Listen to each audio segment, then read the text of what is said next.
ورحمة الله وبركاته ورحمة الله وبركاته ورحمة الله وبركاته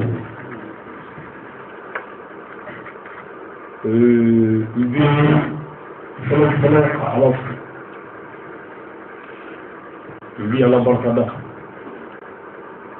bi ala wali mando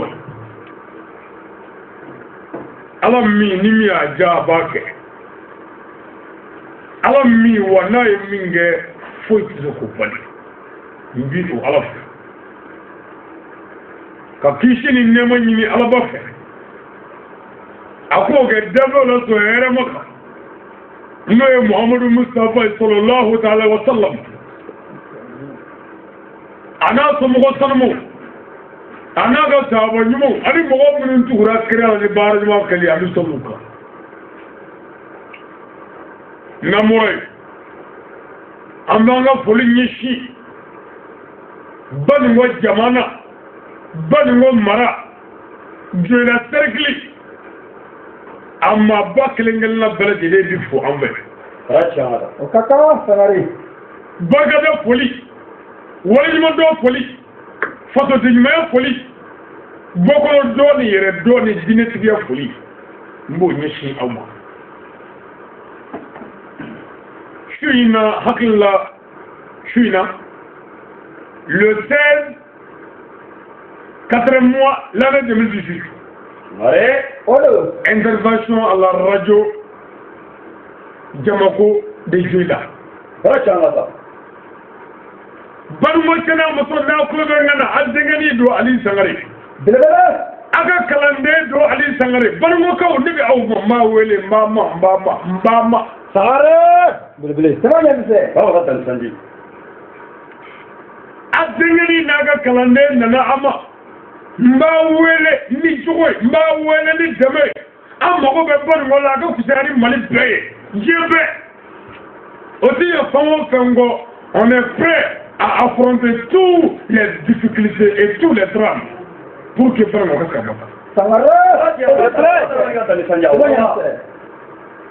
Bonne moi galère, bonne moi niani, à Java Bay, à Sia Bay, à Morosroji Bay, à Korati Bombay, à Komosom Bay,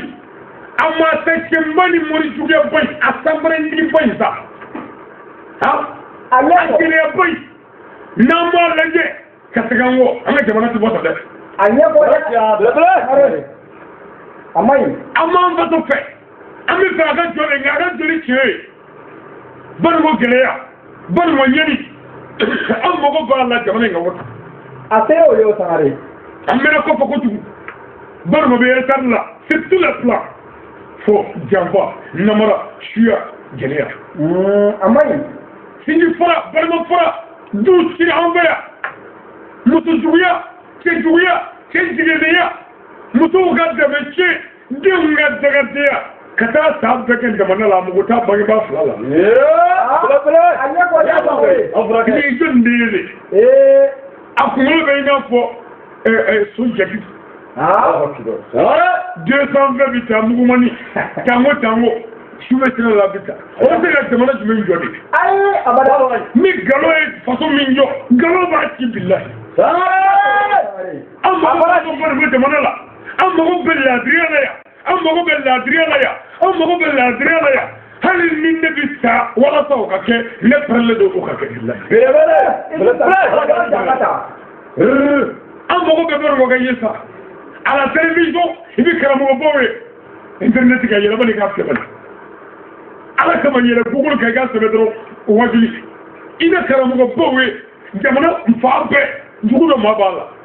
na onga bango ko fanyini ne kabila kima fo tira winyini de ne ga wajuli ba sababaka ne te bukai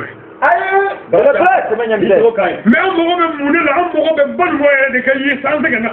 jamana ga fota bo antre ga ya bada fanga segi juguma anama de yere o sigla bada fo jugu ni bare te fo isega ga jena ni dugote samara tikato bali ko ka fru wi jugo wishido wi be mishido Diamondongle, oui, Jogodo. Bidon clé, Jogo Mia. Samuri clé, Jogo Mia.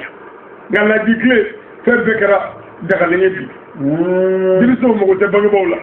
bangiba yɛrɛ kɛ ne ɲuman ye bilen a filɛ faama kimi de fandaw la fanda yɛrɛ kɛ mɛ hasidi ye muso mɔgɔ tɛ cɛ la cɛ yɛrɛ tilen tɛ yɛrɛ jamana in bisa bila a ɲɛ kɔ bɛɛ ko gɛlɛya walasa a ka ban kuranɛkalan ti gɛlɛya ban fo a ka sɛgɛn a baara di n'i y'a se kalan ti ma a ka sɛgɛn ba bilahi n'o kun bɛ sɛgɛn ba ne y'a sɔrɔ ko kuranɛkalan bɛ sanji jigin kuranɛ jiginna Maka ni Madina sanji na ye san bɛɛ siɲɛ saba siɲɛ naani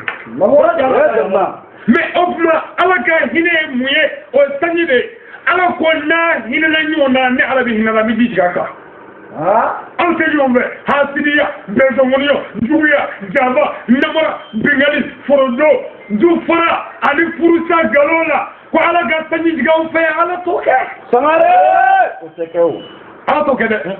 balimakɛw anw wolola aw fɛ yan aw de ta ye anw ye n'anw kɛra fɛn o fɛn ye anw de y'aw fɛ nka n'a banna a denkɛni na ala tugu waleden la bilahi n'a banna a yɛrɛ wolosa aw wolosa la a ye minnu wolo n'a banna olu la a ye minnu baw furu n'a banna olu la ala tugu wale ba den la n'o ye hɛrɛ sɔrɔ n'a ko don a jɔlen ɲɛna yan ni fana bɛ ci la a tɛ kɛ bama ye yamaru a fɔra can ka taa an fɔra dɛ balimakɛw a denkɛni ba ma ali sangare ka bɔ sirakɔrɔ jada la ngɔlɔbugu komini na ka wolo yen nɔ ka lamɔ ye ka lamɔ jɔlen yan ni sogo ni danbe ye kunun bi kama ne ko wele bila denmisɛnw ye kuma caman a ye tɛna bangebaaw la dɛ dangaden ka ɲɛnama ye fu bilahi ni karamɔgɔ fɛ ni nasi ani sɛbɛn dɔ ye k'i ka i hakili bu i fa ni ba la ko ɲinifɛn bɛ sɔrɔ tallahi ni hali n'u ye kuranɛ to ka bi kɔnɔ ala b'a sama ka bi kɔnɔ k'i ta cɛ yɛn ni lahara bilahi a y'a bangebaaw bonya a y'u bɛrɛ bɛrɛ a y'u tɛrɛ tɛrɛ a y'a dɛmɛ a cɛw la musow a y'u bonya a y'u bɛrɛ bɛrɛ a y'a dɛmɛ a musow la cɛw a ye kɛ laadiri ye a kana u tɔɲɔ alimatɛriw k'u jana ɲɔgɔn na k'u tile a kana ɲɔgɔn hasiriya a kana ɲɔgɔn juguya arajo directeurs ka tile ka kɛ laadiri ye jamana faamaw k'u tile ka kɛ laadiri ye minnu ka fara hasiriya ni juguya ni maa fa la n'o kɛra an ka jamana in bɔ ta karamɔgɔ bɛ tiɲɛ fɔ ɲɔgɔn ɲɛna n'o kɛra jamana in bɔ tan an k'an ɲɛ dɔn cogo la bilayi ni fɛn o fɛn tɛ nin cogo la bilayi o tuma an nana arajo jamaku la ka na foli kɛ an balimakɛ la ka na foli kɛ ayiwa an ka cɛkɔrɔba ɲuman la ka na foli kɛ an jɛɲɔgɔnkɛ la n'o ye Numu Madu Danbɛlɛ a y'an kanu ala jati kama a tɛ nin dabɔ foyi kama ala kama walasa ayiwa banikɔkaw den nana banikɔ a kan ka kuma balo la o dɔrɔn don foyi tɛ an n'a cɛ bonya ni karama kɔ a y'an bonya a mana ni yɔrɔ yɔrɔ hali ni arajo so tɛ hali n'aw ko ne kana kuma arajo la bilahi n'a ye ne ye hali kare kɔnɔ a b'a fɔ a ni Badara Isara salamu alaikum i bɛ mun na yan sabu a ye ne dɔ di o tuma ne ma dɔ wɛrɛ fɔ dɛ Numu Madu ye fasoden ɲuman ye bilahi siga t'o la a y'a kanu jamana in ka bɔ ta a y'a kanu jamanaden minnu bɛ ka ɲɛɲini ka taa sanfɛ a y'a kanu k'u dɛmɛ a seko la jɔ da y'a se yen Numu Madu ala ka hɛrɛ k'a n'a ye n'an bɔra an ka directeur ba n'o ye karamɔgɔ Jalo n b'a fɔ ka barika da ka wari ɲuman dɔn technicien bi an ka foli b'u ye gardien bi an ka foli b'u ye alimatɛri fɛn o fɛn bi arajo jamako la an ka foli bɛ bɛɛ arajo wɛrɛ minnu bɛ jɔlen la k'a ɲini u fɛ u ka baara kɛ laadiriya ye jamana in y'an ta ye arajo so ta tɛ jamana in ye an yɛrɛ de ta ye jamana in ye anw de ta don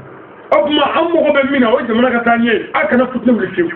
an mago bɛ bɛn na jamana in kɔnɔ faso in ka dilan an mago b'o de la a ye kunnafoni di tiɲɛ kan a kana kɛlɛ fitinɛ wuli a kana mankan wuli mankan bɛ se ka kɛ fitinɛ ye an ka sigida la an t'a fɛ bɛn ni kɛlɛ la yan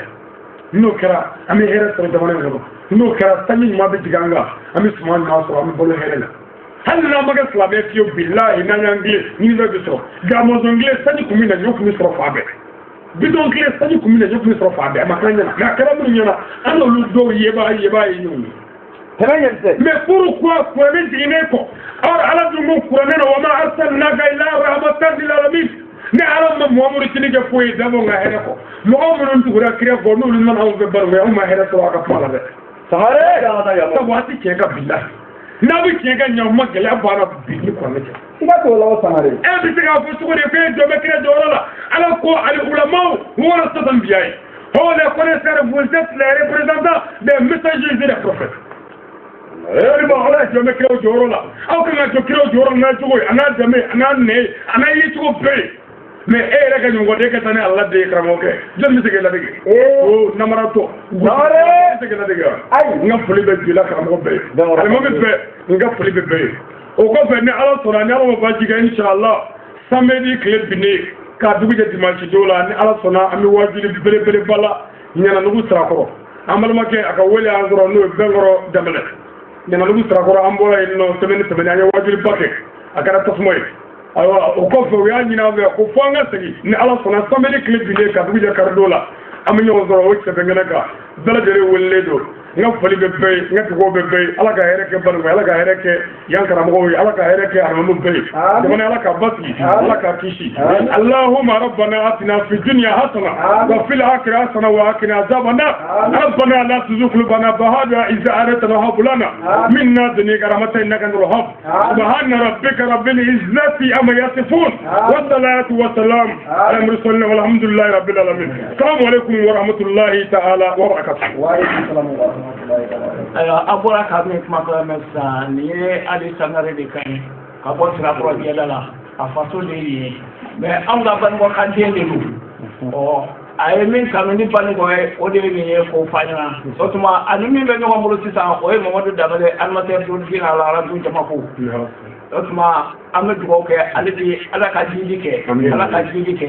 ibe ni va ni ni ala fe alibi ala ka no ya banu ko ka bela jere ne ala ka tan ko ton sallallahu alaihi wasallam